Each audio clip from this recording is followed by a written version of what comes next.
اللہ تبارک و تعالی نے بعض چیزوں کو، بعض دنوں کو، بعض وقتوں کو، بعض مہینوں کو اپنی رحمت سے فضیلت عطا فرمائی ہے۔ اللہ تبارک و تعالی کے ان مخصوص دنوں کو فضیلت عطا کرنے میں ہم گناہ گاروں کا بہت ہی زیادہ فائدہ ہے۔ جب کچھ چیزیں فضیلت مآب ہو جاتی ہیں، ان کی عظمت بڑھ جاتی ہے، تو اللہ کے بندوں کو کم وقت میں زیادہ نفع کمانے کا موقع نصیب آتا ہے۔ نبی اکرم نور مجسم شفیع معظم صلی اللہ تعالی علیہ وسلم کی امت کو اللہ تعالیٰ نے بہت ساری ایسی چیزیں اپنی رحمت سے دی ہیں کہ جن میں عمل تھوڑا ہے، اجر زیادہ ہے۔ اس کا نتیجہ یہ نکلتا ہے کہ انسان تھوڑے وقت میں، تھوڑے ٹائم میں، تھوڑی مصروفیت میں اپنے رب کریم کے بارگاہ سے زیادہ اجر کا مستحق ہو جاتا ہے۔ انہی مقدس، معتبر، معنی خیز ایام میں ایک بڑی فضیلت، زیادہ عظمت والا مہینہ ماہ رمضان المبارک ہے۔ قرآن مجید نے صراحت کے ساتھ اس ماہ مقدس کا نام لیا ہے۔ کیا معنی ہے؟ کہ یہ وہ مقدس مہینہ ہے جس کا میرے رب کریم نے نام لیا ہے، اللہ نے نام لیا ہے۔ شہر رمضان الذی انزل فیہ القرآن، فرمایا رمضان کا وہ مقدس مہینہ ہے جس میں اللہ نے قرآن نازل فرمایا ہے۔ اس ماہ نور، ماہ سرور کا نام نامی اللہ تعالیٰ نے قرآن مجید کے اندر ذکر فرمایا۔ حضرت سلمان فارسی رضی اللہ تعالیٰ عنہ ارشاد فرماتے ہیں کہ شعبان المعظم کا آخری دن تھا، اگلے دن رمضان شروع ہونے والا تھا کہ رسول پاک علیہ السلام نے ہمیں رمضان کی فضیلت پر خطبہ ارشاد فرمایا۔ آپ اس بات کو غور سے سمجھیے کہ ایسا مہمان جس کے آنے سے پہلے اس کی فضیلت بیان کی جا رہی ہے، اور فضیلت کون بیان کر رہا ہے؟ امام الانبیاء صلی اللہ تعالیٰ علیہ وسلم۔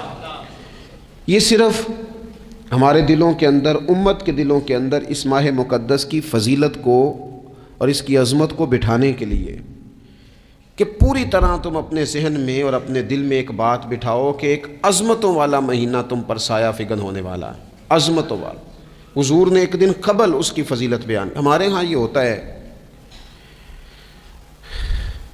کہ ہم کسی چیز کی اہمیت کو لیتے ہیں لیکن سمجھتے ہیں کہ یہ کوئی روٹین ورک ہے، یعنی نارملی ہر سال رمضان شریف آتا ہے، اپنے وقت کے حساب سے چاند بدلتا ہے اور اپنے وقت پر رمضان شریف آ جاتا ہے۔ ہم سمجھتے ہیں کہ مطلب روٹین کا ایک معاملہ ہے، ایک روٹین کی چیز ہے۔ لیکن اگر آپ اس کو اس نظر سے دیکھیں گے نا کہ اس مہینے کے آنے سے پہلے، یعنی ابھی ایک دن بعد آنا ہے رمضان کو، اور آنے سے پہلے حضرت سلمان فارسی فرماتے ہیں کہ نبی پاک نے ہمیں باقاعدہ بلا کے خطبہ دے کے رمضان کی عظمت ہمارے دلوں میں بٹھا، یعنی فکری طور پر اور ذہنی طور پر امت کو تیار کیا۔ فرمایا تم پر ایک ایسا مہینہ سایہ فگن ہونے والا ہے جو مبارک ہے تمہارے لیے، باعث برکت ہے تمہارے لیے۔ تم اپنے آپ کو ذہنی طور پر تیار کرو کہ ایک ماہ نور تمہارے قریب آ رہا ہے۔ جو رمضان، اسلامی عبادات جتنی بھی ہیں نا، وہ مخصوص پوجا پاٹ نہیں۔ اسلامی عبادات میں سے کوئی عبادت بھی ایسی نہیں جس کا مقصد ہی ہو کہ آپ نے اتنے وقت سے لے کر اتنے وقت تک فلاں عمل کرنا ہے۔ جتنی بھی عبادات ہیں اسلامی، وہ اپنے دامن میں کوئی نتیجہ رکھتی ہیں، کوئی رزلٹ رکھتی ہیں، اس کے ثمرات انسانی زندگی پر مرتب ہوتے ہیں۔ انسان کو تزکیہ نصیب ہوتا ہے، اس کے باطن کو صفائی نصیب ہوتی ہے، اسے خیر کرنے کا موقع ملتا ہے، تربیت کے بہت سارے مواقع اس میں پائے جاتے ہیں، بہت سارے اسرار و رموز کے ساتھ اسلامی عبادات ہیں۔ یہ جو رمضان المبارک ہے نا، یہ جو روزہ ہے، یہ روزہ اپنے دامن کے اندر تربیت رکھتا ہے، تربیت۔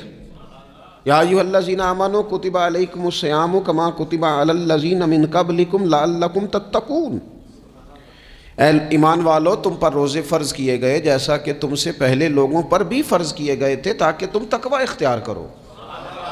روزہ تمہیں پرہیزگار بنائے گا، تمہارے اندر سے جو نفسانی چیزیں ہوں گی انہیں نکالے گا، اور اللہ تبارک و تعالیٰ کی طرف تمہارے دل کا رجحان ہوگا، تمہاری روح کا رجحان ہوگا، تمہیں تزکیہ دے گا۔ روزہ انسان کی تربیت کرتا ہے، انسان کو روزہ ذہنی طور پر تیار کرتا ہے کہ اللہ کے حکم کے مطابق کھانا ہے، اللہ کے حکم کے مطابق پینا ہے۔ سب سے بڑا مسئلہ اس دور کا رزق حلال کا حصول ہے اور حرام سے اجتناب ہے۔ تو روزہ ہمیں یہ سبق پڑھاتا ہے کہ ہم وہی کھائیں گے اور اسی وقت کھائیں گے جو کھانے کا ہمیں ہمارے رب نے حکم ارشاد فرمایا ہے، اور جس سے اللہ رسول منع کر دیں گے جتنی مرضی چمک دمک اپنے دامن میں رکھے، جتنی مرضی، لیکن ہم وہی لیں گے جو ہمارے لیے جائز ہے۔ آپ غور فرمائیے، روزہ لعلکم تتقون، روزہ تمہیں پرہیزگار کرتا ہے۔ بہت سارے لوگ ایک بات کرتے ہیں کہ عادتیں نہیں بدلی جاتی، یار کوشش کرتا ہوں لیکن میری عادت نہیں تبدیل ہوتی۔ میں آپ کو ایک رائے دینے لگا ہوں، مشورہ دینے لگا ہوں، میں آپ سے یہ عرض کرنے لگا ہوں کہ موقع آیا ہے رمضان شریف کا۔ رمضان میں نہ بندہ روٹین میں اپنی عادتیں بدلتا ہے، کسی کو سویرے 7 بجے کھانے کی عادت ہے، کسی کو 9 بجے کھانے کی عادت ہے، کوئی صبح ناشتہ نہیں کرتا، دوپہر میں ہی کھاتا ہے، لیکن رمضان آیا تو عادت بدل گئی۔ 7 بجے والا بھی نہیں کھا رہا، 9 بجے والا بھی نہیں کھا رہا، دوپہر والا بھی نہیں کھا رہا، سارے سحری میں کھا رہے ہیں۔ عادت بدل گئی، بالکل طبیعت بدل گئی، روٹین چینج ہو گئی۔ کوئی اٹھ رہا تھا صبح فجر میں، اللہ کی توفیق سے اللہ تعالیٰ معاف فرمائے تو کچھ ایسے بھی تھے جو 9-10 بجے اٹھ رہے تھے، کچھ الحمدللہ فجر پڑھ کے چلو کسی وجہ سے پھر سو گئے، 10-11 بجے اٹھ رہے تھے، روٹین بدلی ہوئی تھی۔ رمضان آیا تو بدل گئی، سارے سحری میں اٹھ رہے ہیں، تہجد کے وقت سب کی آنکھ کھل رہی ہے، بالکل روٹین بدل گئی، حالات بدل گئے، معاملات تبدیل ہو گئے، اوقات تبدیل ہو گئے، دفاتر کے ٹائم تبدیل ہوئے، اسکولوں کے نظام تبدیل ہوئے، مدارس کے اوقات تبدیل ہوئے، ہر چیز کے اندر تبدیلی آئی۔ معنی کیا ہے کہ اللہ نے تمہیں موقع دیا ہے کہ عادتیں بدلی جا سکتی ہیں، اپنے آپ کو تبدیل کیا جا سکتا ہے، لائف سٹائل کو چینج کیا جا سکتا ہے۔ یہ موقع آیا ہے، ایک مہینہ ہے پورا، 2-3 دن 4 دن آپ کی روٹین بگڑ جائے نا سونے کی، یعنی روٹین سے ہٹ کے آپ سونا جاگنا شروع کر دیں تو پھر وہی روٹین بن جاتی ہے، پھر اسی ترتیب سے انسان سارے کام کرتا ہے۔ تو رمضان میں روٹین چینج ہوگی، سارے تہجد میں اور سحری میں اٹھیں گے، تو اللہ کرے نا یہ روٹین قائم رہے۔ رمضان میں تو اٹھتے تھے سحری کرنے کے لیے، تو اللہ کرے روٹین بن جائے اور سارا سال اٹھیں تہجد کی نماز ادا کرنے کے لیے، اللہ کرے روٹین بن جائے، چیزیں تبدیل ہو جائیں۔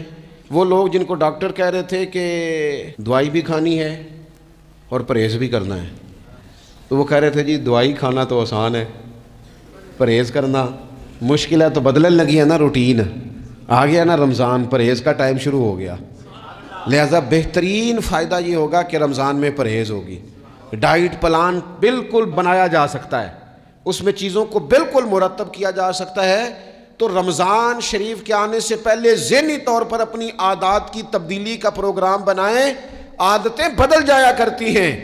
رسول کریم دنیا میں آئے وَيُزَكِّيكُمْ، حضور تزکیہ کرنے تو آئے ہیں، عادتیں بدلنے تو تشریف لائے ہیں۔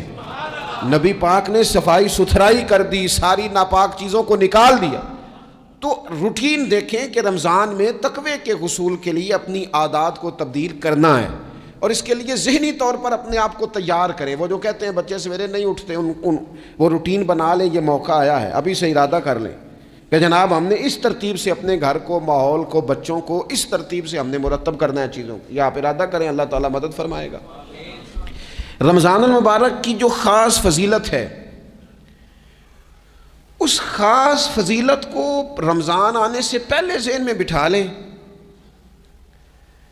اور رمضان المبارک پورے کا پورا اس ذوق سے گزاریں کہ ذہن میں بات موجود ہو، ذہن میں کہ دراصل رمضان کیا ہے۔ اللہ کے پیارے رسول صلی اللہ تعالیٰ علیہ وسلم نے فرمایا، اے لوگو تم پر ایک عظیم المرتبت مہینہ سایہ فکن ہو رہا ہے۔ حضور فرماتے ہیں شہر مبارک، فرمایا یہ بڑا برکت والا مہینہ ہے، یہ برکتیں لے کے آیا ہے، یہ رحمتیں لے کے آیا ہے، یہ اپنے ساتھ عنایات لے کے آیا۔ اور نبی اکرم صلی اللہ تعالیٰ علیہ وآلہ وسلم نے فرمایا جو بندہ بھی قرب الہی کی نیت سے رمضان میں نیکی کا طلبگار ہوگا، فرمایا وہ اگر نفل نیکی کرے گا نا تو اللہ تعالیٰ اسے فرض کے برابر ثواب عطا فرمائے گا۔ اور حضور علیہ الصلوۃ والسلام فرماتے ہیں جو اس مہینے میں ایک فرض ادا کرے گا اللہ 70 فرضوں کے برابر اجر عطا کرے گا۔ اپنے ذہن میں ایک بات بٹھائی جائے، ذہن میں یہ بات بٹھائی جائے کہ یہ نا برکت والا مہینہ ہے، اس میں میرا ثواب بڑا ضربوں کے ساتھ آگے بڑھے گا، ایک ذہن بنایا جائے اور پھر ثواب اکٹھا کرنا شروع کر دیا جائے، پھر وہ ترتیب بنا لی جائے، کاروباری نہیں، روحانی ترتیب، کاروباری نہیں، یعنی نئے سے نئے سٹال نہ تیار کیے جائیں، مہنگائی کیسے کرنی ہے اور کس طرح کر کے کن چیزوں کی آج کل مانگ ہوگی، کس ترتیب سے سودا پہلے ہی خریدنا ہے، مہنگا کیسے کرنا ہے، اللہ معاف کرے مصنوعی قلت کیسے پیدا کرنی ہے، کمائی کیسے کرنی ہے۔ رمضان کے اندر جناب لوگ ساری ترتیب لگا کے ساری، میرے ایک دوست ہیں میڈیکل کے شعبے سے وابستہ ہیں، تو وہ مجھے کہنے لگے کہ ڈاکٹر بھی اپنی روٹین بدلتے ہیں اور معدے والی ساری دوائیاں بھی اکٹھی کر لیتے ہیں کیونکہ رمضان آنے والا ہے، یہ زیادہ لوگ استعمال کریں گے۔ تو وہ ماحول نہ پیدا کریں کہ ہر چیز دنیا داری ہو جائے، ہر چیز دنیا داری نہیں، ہر چیز کو ایک نیا روپ دے دیا جائے اور نیا سے نیا مال کمانے کا سلیقہ بنایا جائے۔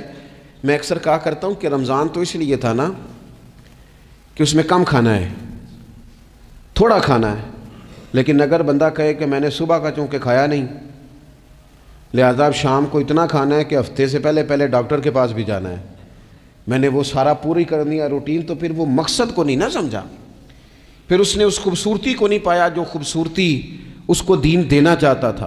ایک تو رمضان کی فضیلت کو سمجھنا ہے، اور پھر جب ہم روزہ دار ہیں، ہم نے روزہ رکھا ہوا ہے،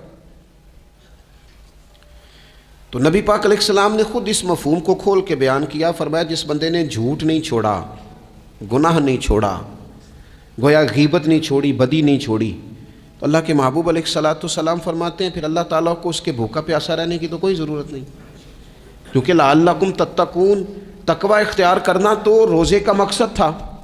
اور اگر اس نے وہ بات کو سمجھا ہی نہیں، استاد کے لیے صرف استاد ہو جانا ہی ضروری نہیں، اس کو پھر اپنے منصب کا لحاظ کرنا بھی ضروری ہے کہ میں استاد ہوں۔ والد کا صرف والد ہو جانا ہی کمال نہیں، اس کو پھر اس منصب کے تقاضوں کو بھی سمجھنا چاہیے کہ اب میں ایک باپ ہوں، اب میں روٹین میں وہ آزاد نہیں ہوں کہ جہاں میرا جی چاہے گا جاؤں گا، جہاں میری طبیعت چاہے گی میں کھاؤں گا، جہاں میرا دل کرے گا میں وہ کام کروں گا۔ اب آپ سرپرست ہیں، سربراہ ہیں۔ انسان دیکھیں نا، ایک شخص ہے وہ عالم ہے، علم پڑھ لینا صرف کمال نہیں، وہ اپنے منصب کو بھی تو سمجھے نا، اس منصب کے وقار کو، اس کے لحاظ کو بھی تو سمجھے نا۔ ایک آدمی اگر عمر رسیدہ ہے، بڑا ہے، بزرگ ہے، اور وہ چاہتا ہے کہ میری بزرگی کی وجہ سے میرا اکرام کیا جائے، تو اسے اپنے منصب کا بھی لحاظ کرنا پڑے گا۔ اس کو حضرت سعدی فرمایا کرتے تھے میں نے 18 سال کے بزرگ دیکھے اور میں نے 75 سال کے بچے دیکھے۔ حضور کیا مطلب؟ فرمانے لگے عمر ہو گئی لیکن اپنے منصب کا خیال نہ کیا، عادات بچوں والی رہی۔ اور فرماتے میں نے ایسے لوگ دیکھے جن کو شروع وقت میں ہی اللہ والوں کی صحبت نصیب آئی، تو وہ جو بزرگی ہے وہ پھر عمر کی وجہ سے نہیں ملی، وہ اللہ نے علم اور عمل کی وجہ سے عطا فرما دی۔ تو اپنے منصب کا لحاظ کرنا کہ میرا یہ منصب ہے۔ اسی طرح جب ہم نے روزہ رکھا ہوا ہوگا نا تو پھر ہم نے اس منصب کا بھی لحاظ کرنا ہے کہ میں روزے دار ہوں، پھر خالی بھوکے پیاسا نہیں رہنا۔ رسول پاک صلی اللہ تعالی علیہ وآلہ وسلم نے پتہ ہے روزے دار کی فضیلت کیا بیان فرمائی؟ اللہ کے محبوب صلی اللہ تعالی علیہ وسلم فرماتے ہیں کہ رب فرماتا ہے ابن آدم کا ہر عمل اس کے لیے ہے، روزہ میرے لیے، اور فرمایا میں خود جزا دوں گا روزے کی، میں خود جزا دوں گا روزے کی۔ اور حضور فرماتے ہیں روزہ ڈھال ہے، جو شخص روزہ دار ہو وہ بےہودگی سے، فحش گوئی سے اجتناب کرے۔ اور اللہ کے محبوب صلی اللہ تعالی علیہ وسلم فرماتے ہیں اگر کوئی شخص اسے گالی دے اگر کوئی شخص اس سے جھگڑا کرنا چاہے تو پتہ کیا جواب دے؟ اسے کہے بھئی میں روزے دار ہوں، میرے منصب کا تقاضا نہیں کہ میں تیرے ساتھ الجھوں۔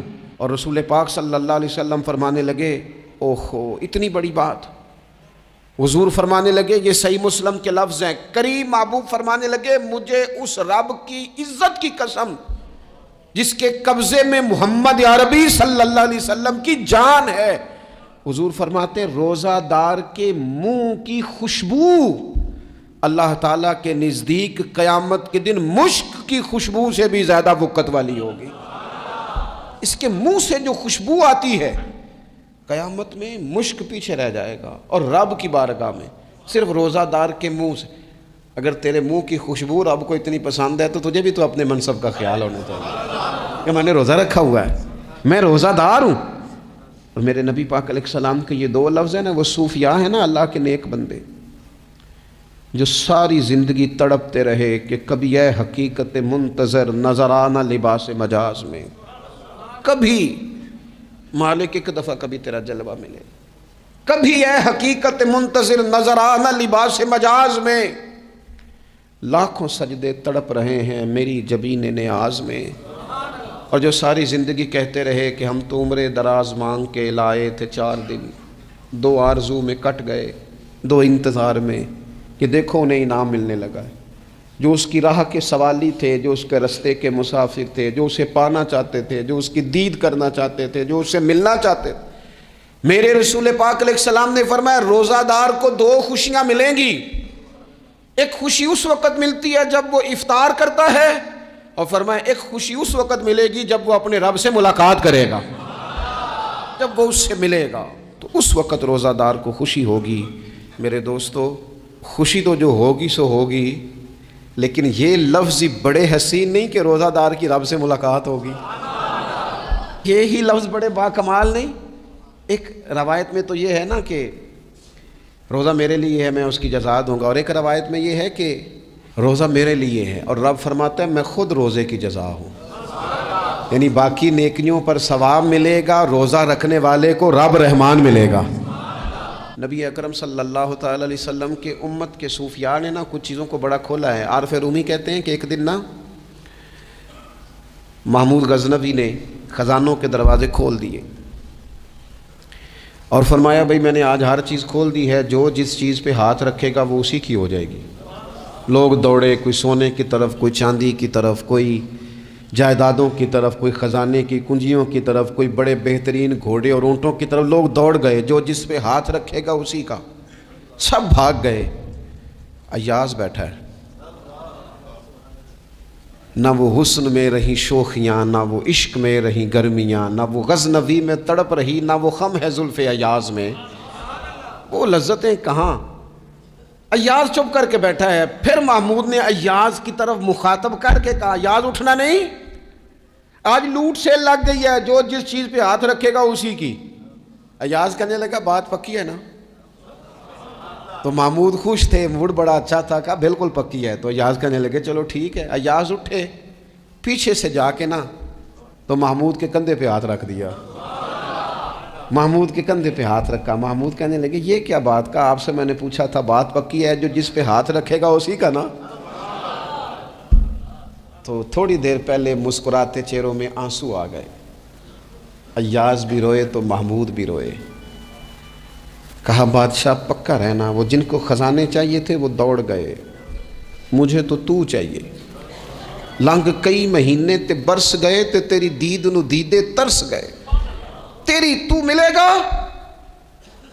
تو پھر کہا محمود نے، اس نے کہا میں وعدہ کر چکا تھا، بس ٹھیک ہے، باقیوں کے خزانے اور میں تیرا، طے ہو گئی۔ فرمایا باقی نیکیوں پر ثواب ملے گا اور روزہ رکھنے والے کو رب رحمان ملے گا، اللہ کا قرب ملے گا۔ دیکھو نا وہ خاص انسان کو کیفیت حاصل ہوتی ہے روزے میں، رب کے ہونے کا یقین۔ وہ جو صوفیاء کہتے ہیں نا مراقبہ کرو، وہ نصیب ہوتا ہے۔ یعنی کسی کو کیا پتہ ہے اس کا روزہ ہے کہ نہیں، اکیلا ہے نا گھر میں، فریزر بھرا ہوا ہے، نہیں نہ کھاتا، کیوں؟ اسے پتہ ہے میرا رب میرے ساتھ ہے، میرا رب مجھے دیکھ رہا ہے۔ بس یہ تصور توحید پکا ہو جاتا ہے رمضان، تو پھر اللہ تبارک و تعالیٰ کی بھی خاص رحمت، اور کوئی خاص ہی اعزاز. حضور فرماتے ہیں جنت کے کئی دروازے ہیں, ایک باب الریان ہے, اس سے صرف روزہ دار گزریں گے. آواز ہوگا روزے والے آ جاؤ, وہ آ جائیں گے. فرمایا اس خاص دروازے سے گزرو, جب گزر جائیں گے تو فرمایا بند کر دو بھائی, اور کوئی نہیں گزرے گا یہاں سے. دروازہ ہی مخصوص ہے, ان کا اعزاز ہی ذرا زیادہ ہے. تو میرے عزیز, رمضان شریف کے اندر وہ منصب کا بس خیال رکھیں کہ میں روزہ دار ہوں, اس احتیاط کے ساتھ. اور دوسری جو رمضان کی چند عبادات ہیں نا, سب سے پہلی تو میں عرض کروں گا تراویح کے حوالے سے. یہ بات یاد رکھ لیں کہ نبی پاک علیہ الصلوۃ والسلام نے فرمایا جس نے ایمان اور احتساب کی نیت کے ساتھ رمضان میں قیام کیا, اللہ اس کے پچھلے سارے گناہوں کو معاف فرما دے گا. اور ایک مقام پر نبی پاک صلی اللہ تعالیٰ علیہ وسلم نے بیان کیا, یہ مشکات میں موجود ہے. حضور فرماتے ہیں رمضان اور قرآن دونوں قیامت کے دن بندے کی شفاعت کریں گے. رمضان کہے گا یا اللہ میں نے اسے دن بھر کھانا کھانے سے باز رکھا, اور تیری بارگاہ کے حکم کے مطابق اس نے اپنے آپ کو ان چیزوں سے بچا کے رکھا. اور قرآن کہے گا مالک رات میں نے اسے نیند سے روکے رکھا. کیا مطلب؟ اس نے کھڑے ہو کے عبادت کی. اگرچہ اس سے مراد شارحین حدیث نے تراویح بھی لیا ہے, تہجد کی نماز بھی لیا ہے, صلاۃ اللیل بھی لی ہے, لیکن میرے عزیز یہ خاص ربط ہے قرآن مجید کے ساتھ تراویح کا. مسنون ہے رمضان کی راتوں میں قرآن مجید اور تراویح کا پڑھنا. اگر تھوڑی سی نا طبیعت میں صرف تبدیلی پیدا کی جائے, میں نے دیکھا ہے کہ جو لوگ کہتے ہیں نا میرا وقت بڑا قیمتی ہے, بڑی ساری جگہوں پہ آپ کو بیٹھنا پڑتا ہے, بیٹھیں آپ 2 گھنٹے بیٹھیں, 3 گھنٹے بیٹھیں. میں نے دیکھا ہے لوگ جاتے ہیں کسی دفتر میں تو رات کو ہی چلے جاتے ہیں اس علاقے میں, کھڑے ہیں پاسپورٹ کے دفتر کھڑے ہیں, شناختی کارڈ کے دفتر کھڑے ہیں, امیگریشن کی لائنوں میں کھڑے ہیں. کچھ ذہن تو بنائیں کہ میں نے رات کھڑے رہنا ہے اور اپنے رب کی عبادت کرنی ہے. تراویح کو ذرا ذوق سے آپ اگر تھوڑا ارادہ کر لیں گے نا, یعنی کوئی ایسا مشکل کام نہیں. میری تو رائے یہ ہے کہ پہلے 3-4 دن ذرا جم کے ذہن بنائیں, اور تھوڑا سا نا روٹین کو بدلنے کی کوشش نہ کریں. جس امام صاحب کے پیچھے تراویح شروع کریں کوشش کریں ساری وہیں پڑھیں. روٹین بدلنے سے بھی سستی آتی ہے. ایک دن یہاں گئے, 2 دن وہاں گئے, تو یہ روٹین بدلنے سے بھی بعض اوقات سستی آتی ہے. کوشش کریں ایک جگہ پہ قرآن شریف سننا شروع کریں اور پھر پورا قرآن مجید وہیں پہ سنیں, اور تھوڑا ذہن بنائیں. میں نے دیکھا ہے ہمارے استاد صاحب اس طرح کیا کرتے تھے کہ بہت تھوڑا کھانا افطاری کے وقت, تھوڑا, اور ان سے کہا جاتا آپ بزرگ آدمی ہیں, اتنا کم کھانا کیسے نظام چلے گا؟ تو فرماتے تھے میں 1 چپاتی اور آدھی چپاتی کھا لوں گا لیکن تراویح کے بعد.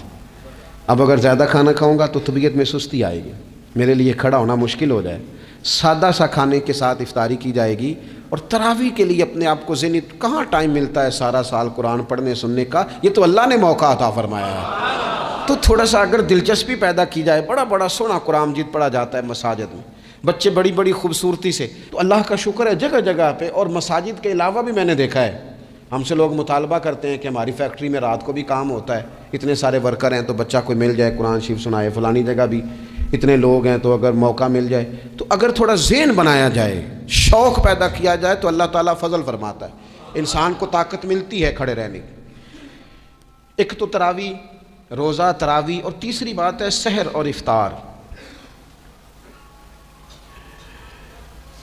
یہ جو سحری اور افطار, یہودی جو تھے نا وہ سحری نہیں کرتے تھے, سحری کا نام و نشان نہیں تھا, روزہ رکھتے سحری نہیں کرتے.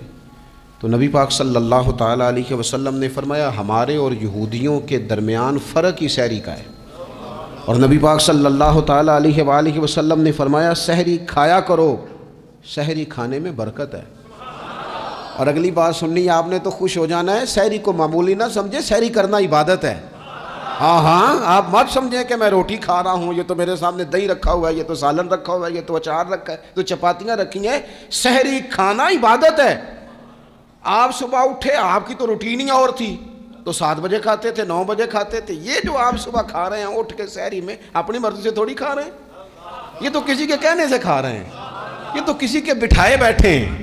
یہ جو سحری کا لنگر ہے یہ رب رسول کی رحمت کے ساتھ عطا ہوتا ہے, یہ کرم ہے, یہ اللہ رسول کے بٹھائے بیٹھے. کیا میرے رسول پاک صلی اللہ تعالیٰ علیہ وآلہ وسلم نے بات کھولی ہے, ترغیب و ترہیب میں حدیث ہے. اللہ کرے یہ کبھی چسکا لگ جائے, یہ والا مزہ آ جائے, تو پھر تو گھر میں دسترخوان نہیں بچھا ہوا ہوگا, پھر تو رنگ ہی کوئی اور ہوگا.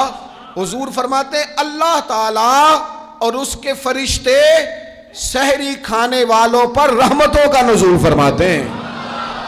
کھائی روٹی جا رہی ہے، پکا ہوا کھانا ہے، لیکن حضور فرماتے ہیں رب بھی رحمتیں فرما رہا ہے اور اللہ کے حکم سے فرشتے بھی رحمتوں کا نزول کر رہے ہیں سحری کھانے والوں پر. تو خوب توجہ سے، ذوق سے، شوق سے. اور پھر جو افطار کا معاملہ ہے، حضور فرماتے ہیں جب روزہ کھولنے والا روزہ کھولتا ہے تو جو دعا مانگتا ہے رب قبول فرما لیتا ہے. یعنی افطار کا وقت ایسا ٹائم ہے جو دعاؤں کی قبولیت کا وقت ہے. افطار کرنا بھی ہے، کرانا بھی ہے. مہنگائی ذرا عروج پہ چلی گئی ہے. میں بار بار کہتا ہوں، مجھ سے نا لوگ دعا کے لیے مجھے کہتے کہتے اپنے کئی دکھ بتا دیتے ہیں. تھوڑا سا نا افطاریاں مہربانی فرمائیے گا، سیاسی نہ کیجیے گا. وہ جن سے مال لیتے ہیں، وہ جن کو مال دیتے ہیں، وہ جن سے ووٹ لینے ہیں، وہ جنہوں نے ووٹ لینے ہیں، اس بنیاد پر سحر افطار کے بندوبست نہ کریں رضائے الہی کے لیے. میرے محبوب فرماتے ہیں جس نے رب کی رضا کے لیے کسی کو افطار کرایا، جتنا ثواب اللہ روزہ رکھنے والے کو دے گا اتنا افطار کرانے والے کو بھی عطا کرے. اور ایک حدیث تو آپ پڑھیں گے تو جھوم جائیں گے، سنیں گے تو خوش ہو جائیں گے. المعجم الکبیر میں موجود ہے. نبی پاک علیہ السلام فرماتے ہیں جس نے حلال کھانے اور حلال پانی سے کسی کا روزہ افطار کرایا نا، ذرا دیکھنا غریبوں کے گھروں کو جھانکنا، ذرا اپنے عزیزوں میں ایک نظر دوڑا لینا، ذرا رمضان کی نیت کر کے رمضان سے پہلے ہی غرباء تک راشن پہنچا دینا، ان کی فکر دور ہو جائے. وہ پہلی شام ہی اپنے بچوں کے ساتھ آسودہ حال ہو کے بیٹھیں. دیکھ لینا یہ نہ ہو کہ ایک بھائی کھول کے کھا رہا ہو اور دوسرے کے بچے منتظر ہوں کہ آج سحر افطار میں کیا کرنا ہے. اپنے گلی محلے میں دیکھ لینا. ہم اس رسول کے ماننے والے ہیں جنہوں نے فرمایا میں اسے مومن ہی نہیں جانتا جو پیٹ بھر کے کھائے اور اس کا ہمسایہ بھوکا رہ جائے. تھوڑا سا اپنے ارد گرد نظر ڈال لینا. المعجم الکبیر میں حدیث موجود ہے. اللہ کے پیارے رسول صلی اللہ تعالیٰ علیہ وسلم نے فرمایا جس نے حلال پانی سے، حلال روٹی سے کسی کا روزہ افطار کرایا تو فرمایا فرشتے اس بندے کے لیے رمضان کے دنوں میں، رمضان کی گھڑیوں میں دعا کرتے ہیں اور جناب جبریل امین اس کے لیے شب قدر کی رات دعا کرتے ہیں. حضرت جبریل شب قدر میں دعا کریں گے خاص رات، یا اللہ اس بندے پر فضل فرما، اس نے تو غریب آدمی کو افطار کرا. یہ ایک عبادت ہے، اس عبادت کا خیال کریں. پھر اعتکاف آئے گا، رمضان کے آخری 10 دنوں کا اعتکاف. اسلام میں رہبانیت نہیں ہے، لیکن کبھی کبھی سب سے کٹ کے اپنے رب کے ساتھ جڑ جانا. کچھ رات کی عبادتیں، کچھ تنہائی کے اذکار، کچھ درود و سلام کا ذوق. یہ ان ساری خوبصورتیوں میں سے ایک خوبصورتی اعتکاف بھی ہے. اللہ کے پیارے رسول علیہ الصلوۃ والسلام ہمیشہ اعتکاف کرتے. اور حضرت عطا بن رباح رضی اللہ تعالیٰ عنہ کیسی خوبصورت بات ارشاد فرماتے ہیں معتکف تو اس آدمی کی طرح ہے جیسے کسی بندے کو کسی کے ساتھ کوئی کام پڑ جائے نا تو وہ جا کے اس کے دروازے پر بیٹھ جاتا ہے کہ جب تک میرا کام ہوگا نہیں میں جاؤں گا نہیں. فرماتے ہیں یہ اعتکاف والا بھی آ کے رب کریم کے گھر بیٹھ گیا ہے کہ جب تک تو معاف نہیں کرے گا میں جاؤں گا نہیں، جب تک تو بخشش نہیں کرے گا میں اس دروازے سے ہٹوں گا نہیں. حضرت ابن عباس رضی اللہ تعالیٰ عنہ نبی پاک علیہ السلام کے روضہ انور کی طرف اشارہ کر کے کہا کرتے تھے زیادہ دیر نہیں ہوئی، اشارہ کر کے کہتے تھے زیادہ دیر نہیں ہوئی، اس روضہ مبارک میں آرام فرما.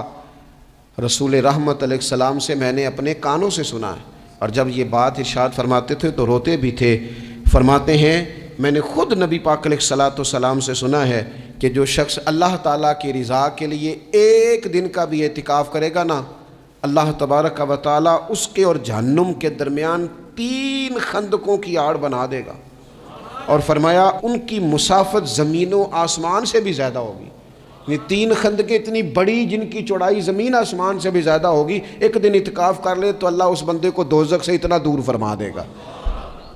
بہت سارے لوگ ہیں جن کو بڑا ٹائم ملتا ہے چھٹیاں گزارنے کے لیے، کبھی کسی سیاحتی مقام پر، کبھی کسی سیاحتی مقام پر، خرچہ بھی مل جاتا ہے، کام بھی ہو جاتا ہے، سارے سلسلے ہی بن جاتے ہیں، بڑی بڑی جگہوں پہ لوگ جا کے ٹائم گزارتے ہیں. تو ایسا نہ ہو کہ 10 دن اللہ کے گھر میں بھی گزارے جائیں. علماء نے لکھا ہے کہ کوشش تو کریں ہر سال اعتکاف ہو، نہ ہو سکے تو چلو چند سالوں کے بعد ہو جائے. اور فرماتے ہیں کہ زندگی میں ایک دفعہ تو اس سنت کو ضرور ادا کرنا چاہیے. کوئی بندہ ایسا نہ ہو جو محروم رہ جائے، زندگی میں ایک بار صحیح پر اعتکاف کے ساتھ اپنے آپ کو وابستہ ضرور کرے۔